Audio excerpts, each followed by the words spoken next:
अब देखिए प्रश्नावली 1.2 का 5वां क्वेश्चन, ठीक है। इसमें कहा जाए सिद्ध कीजिए कि देखिए कोई फलन है जो यह कोई फलन है जो R से R पर परिभाषित है, इसका डोमेन भी रियल नंबर है और कोडोमेन भी रियल नंबर है, ठीक है। अब परिभाषित कैसे है, एफ एक्स इक्वल टू 1 लिखा जाएगा कब, जब x 0 से बड़ा होगा, और एफ एक्स इक्वल टू 0 लिखा जाएगा जब x क्या होगा 0 के बराबर होगा, और एफ एक्स इक्वल टू -1 लिया जाएगा यदि क्या हो x 0 से छोटा हो। इसका नाम है चिन्ह फलन, ठीक है। हमको सिद्ध करना कि ये जो फलन दिया गया है वह ना तो एकाकी है और ना ही आच्छादक है। अब ध्यान दीजिए, देखिए ये कैसे परिभाषित है, अगर 0 है तो 0 का प्रतिबिंब कितना मिल रहा है, 0 की इमेज कितनी मिल रही है 0। अगर x का मान 0 है तो 0 की इमेज कितनी मिल रही है 0। लेकिन x का मान यदि 0 से बड़ा है मतलब 0 से बड़ा कोई वास्तविक संख्या, यानी क्या कोई पॉजिटिव रियल नंबर, ठीक है, कोई भी पॉजिटिव रियल नंबर है उसकी इमेज क्या मिल रही है +1, ठीक है। जितने भी पॉजिटिव रियल नंबर हैं उन सबकी इमेज क्या मिल रही है 1 मिल रही है, ठीक है, +1 मिल रहा है, ठीक है। और 0 के नीचे जो निगेटिव रियल नंबर है, ठीक है, जितने भी निगेटिव रियल नंबर हैं, ठीक है, निगेटिव रियल नंबर मतलब क्या 0 से छोटा, तो x का मान क्या है 0 से छोटा, तो जब x का मान 0 से छोटा होगा तो एफ एक्स इक्वल टू क्या होगा -1, तो जितने भी निगेटिव रियल नंबर हैं उनकी इमेज क्या देगा -1, क्या देगा -1 देगा, ठीक है।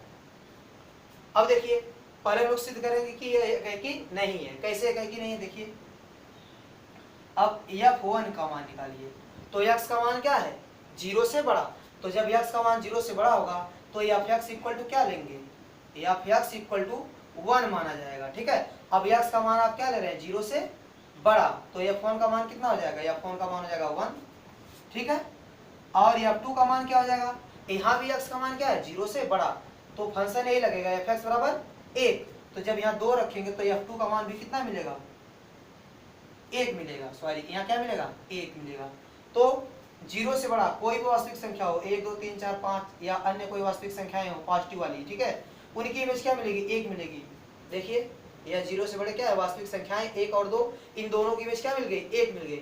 तो देखिए यह एकाकी नहीं है, कैसे लिखेंगे, चूंकि f1 equal to f2 equal to 1, मतलब 1 और 2 एलिमेंट है, डोमेन के 2 एलिमेंट 1 और 2, इन दोनों की इमेज क्या मिल रही है 1 मिल रही है, ठीक है, यानी 2 अलग अलग एलिमेंट की इमेज सेम मिल रही है, तो यह एकाकी नहीं होगा, ठीक है। इसलिए फलन एकाकी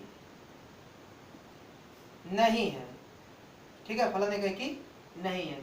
अब बात करते हैं आच्छादक की, तो आप देखिए सह डोमेन में या इसी बोलते हैं क्या को डोमेन में 1 0 और -1, यहाँ क्या है -1, इन तीनों के अतिरिक्त जितने भी एलिमेंट हैं उनकी प्री इमेज डोमेन में नहीं मिल रही है, मतलब 0 1 और -1 के अतिरिक्त सह डोमेन में या को डोमेन में जितने भी एलिमेंट हैं उनका पूर्व प्रतिबिंब डोमेन में नहीं मिल रहा है। इससे यह स्पष्ट हो जाता है कि यह आच्छादक नहीं है। तो लिख सकते हैं हम लोग कि चूंकि सह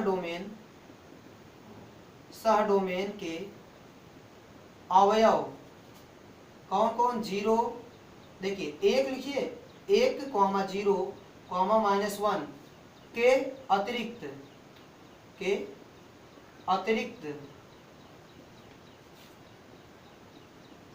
किसी भी अवयव का पूर्व प्रतिबिंब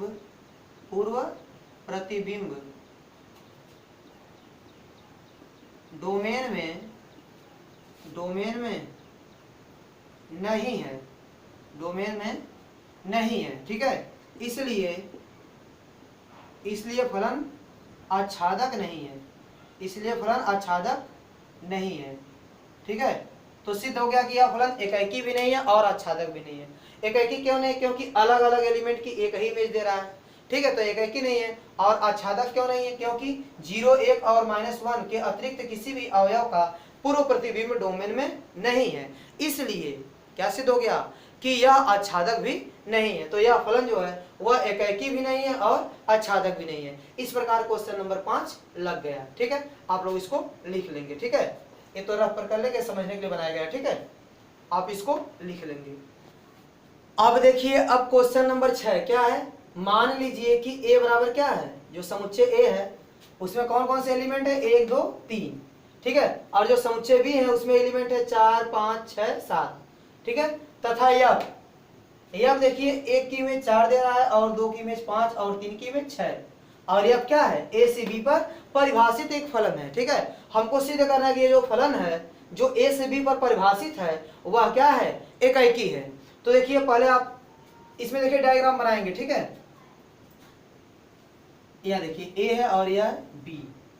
देखिए a में कौन कौन से एलिमेंट लिख लीजिए, 1 2 और 3, यह हो गया समुच्चय a और यह हो गया समुच्चय b में कौन कौन से एलिमेंट है, 4 5 6 और 7, और जो फंक्शन है, जो फलन है यह वह a से b पर परिभाषित है। अब देखिए यह क्या कर रहा है, 1 की इमेज 4 दे रहा है, तो जो 1 की इमेज वो कितनी है 4, और 2 की इमेज कितनी दे रहा है 5, 2 की इमेज दे रहा है 5, और 3 की इमेज दे रहा है 6।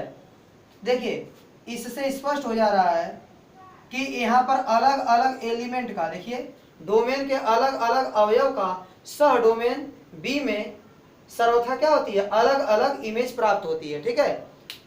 तो इससे क्या स्पष्ट हो गया कि फलन क्या है, एकाकी है। तो इस तरह डायग्राम बना देंगे, ठीक है, तो इसका डायग्राम बना देंगे इस तरह और लिख देंगे कि स्पष्ट है कि, देखिए लिख देंगे कि स्पष्ट है कि डोमेन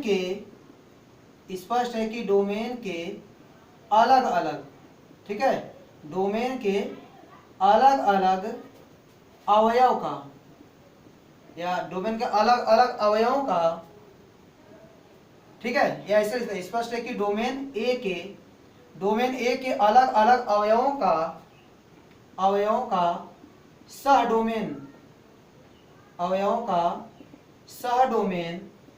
बी में अलग अलग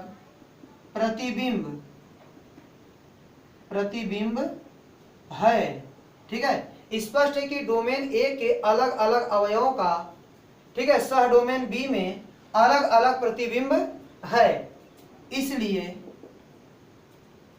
इसलिए क्या है, फलन एकाकी है, फलन क्या है, एकाकी है।